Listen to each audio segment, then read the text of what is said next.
Imperialism, have you heard of it? Colonization in Africa, sound familiar?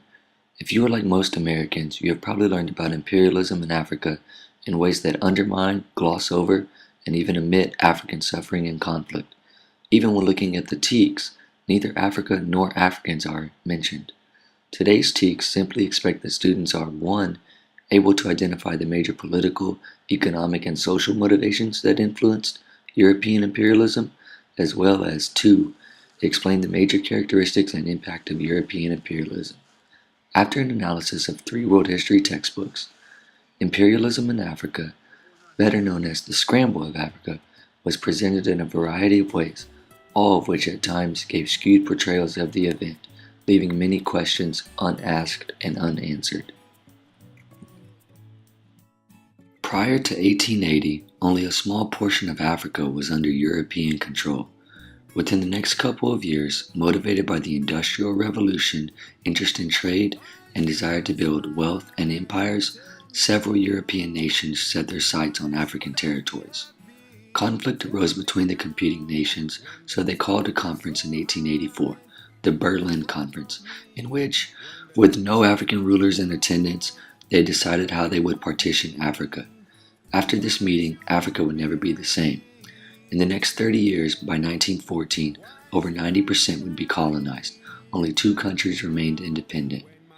There was much resistance to these foreigners. However, only King Menelik II of Ethiopia was able to keep his country free. African leaders like Shaka of the Zulu Kingdom and those of the Maji Maji Rebellion were defeated, much in part to the superior weapons of the Europeans.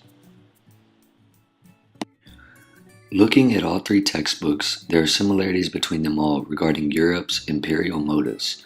Europeans were interested in Africa's natural resources.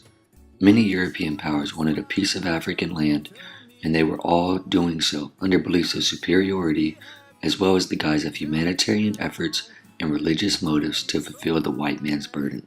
In front of me, when there's a big stumbling block ahead of me, why should I be happy today?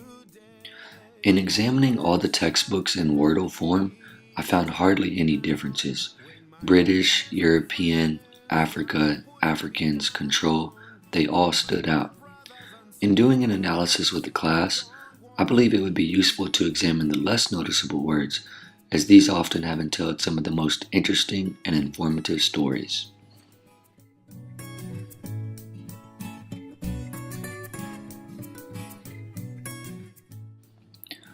Upon accumulating all the images from the book, while there was not that many, I noticed there were no visuals showing the travesties that accompanied this brutal takeover of Africa. Why was that? One textbook even failed to mention any African resistance movements at all. As I read each textbook, I kept coming across instances in which tens of thousands and at times millions of Africans were dying while resisting colonization or because of it.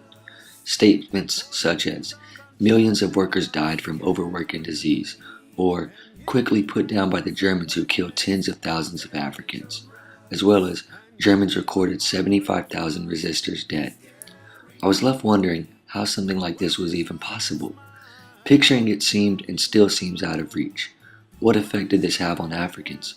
What effect did this have on Africa? Sadly, these answers were never presented. The suffering of Africans is simply reduced to a number, their death toll, their stories omitted, their lives forgotten. All of this would accumulate to individuals seeing Europeans as having well-intentioned motives for colonizing Africa, and while African death tolls soared into the millions, with no distinct way to make connections between a number and its effects on a nation, these statistics are virtually forgotten. The most shocking discussion of all was the colonization in the Congo by King Leopold II. During his reign, over 10 million Congolese were killed. Many others were subject to torture. One textbook made no such mention that 10 million Congolese were killed, and almost heroified King Leopold. Another textbook said millions died, but that could mean 2 million. It definitely does not imply 10 million.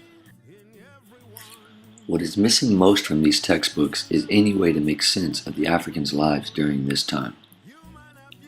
As a teacher, regarding issues of accuracy, omission, multiple perspectives, and others in the classroom, I think it is extremely important to present many sources on the topic to combat the problems of accuracy. In regards to omission and multiple perspectives, it is always best to have accounts from the outsiders or the minorities, those usually considered voiceless in a situation. We as teachers must make a conscious effort to critically examine the curriculum and present students with every avenue to develop informed understandings of society and the world.